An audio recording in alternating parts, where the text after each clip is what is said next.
ایک شکاری صبح سے جنگل میں گھوم رہا تھا۔ وہ کبھی جھاڑیوں کے پیچھے دیکھتا، کبھی درختوں کے درمیان، لیکن اسے کوئی شکار نہیں ملا۔ تھکاوٹ اور مایوسی نے اسے گھیر لیا۔ چنانچہ وہ تھوڑی دیر آرام کرنے کے لیے ایک گھنے درخت کے نیچے بیٹھ گیا۔ اچانک اس کی نظر سامنے والے درخت پر جا پڑی، جہاں ایک فاختہ آ کر بیٹھ گئی تھی۔ شکاری کے چہرے پر خوشی پھیل گئی۔ اس نے دل ہی دل میں کہا، میرا رب میری بے بسی دیکھ رہا تھا، اسی نے خود میرا شکار میرے پاس بھیج دیا ہے۔ اس نے فوراً اپنی غلیل نکالی، اس میں ایک چھوٹا سا پتھر رکھا اور نشانہ باندھ لیا۔ پتھر فاختہ کو جا لگا۔ وہ شدید زخمی ہو کر پھڑ پھڑاتی ہوئی زمین پر آ گری اور شکاری دھیرے دھیرے اس کی طرف بڑھنے لگا۔ شکاری نے اپنی جیب سے چاقو نکالا اور فاختہ کو ذبح کرنے ہی والا تھا کہ فاختہ کمزور آواز میں بولی، لیکن اللہ نے تمہیں ظلم کرنے، حد سے بڑھنے اور بلا وجہ کسی کی جان لینے سے منع کیا ہے۔ اے انسان، میں جانتی ہوں کہ اللہ تعالیٰ نے یہ دنیا تمہارے لیے پیدا کی ہے، مگر اس نے تمہیں اگر انسان نافرمانی کرے تو وہ اللہ کی پکڑ سے نہیں بچ سکتا۔ یہ سن کر شکاری رک گیا۔ وہ حیرت سے فاختہ کو دیکھنے لگا۔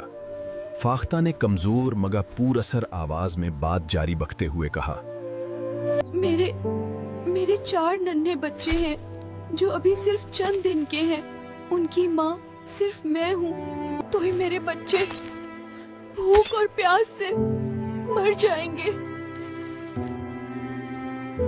کیا یہ 4 بے گناہوں کا قتل نہیں ہوگا؟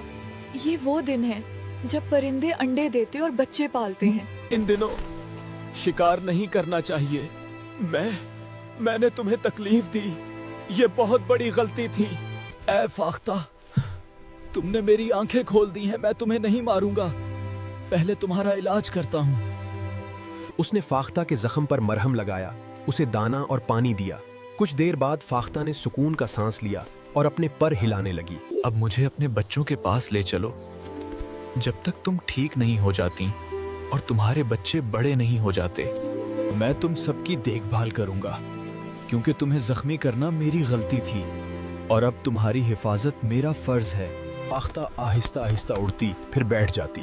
شکاری اس کے پیچھے چلتا رہا۔ آخرکار وہ ایک درخت کے نیچے آ کر رک گئی اور اوپر دیکھنے لگی۔ شکاری سمجھ گیا کہ یہی اس کا گھونسلہ ہے۔ وہ درخت پر چڑھا تو وہاں 4 ننھے ننھے بچے موجود تھے۔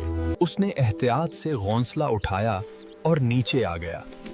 فاختہ خوشی سے اپنے بچوں کو دانہ کھلانے لگی۔ شکاری ان سب کو اپنے گھر لے آیا۔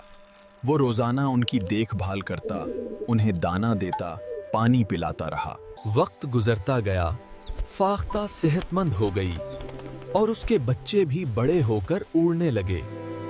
ایک دن شکاری نے کہا، اے فاختہ، تم نے مجھے ظلم کرنے سے بچا لیا۔ میں تمہارا پیغام لوگوں تک پہنچاؤں گا تاکہ کوئی بھی ان دنوں میں پرندوں اور جانوروں کو نقصان نہ پہنچائے، ورنہ ان کی نسل ختم ہو جائے گی۔ اب تم اور تمہارے بچے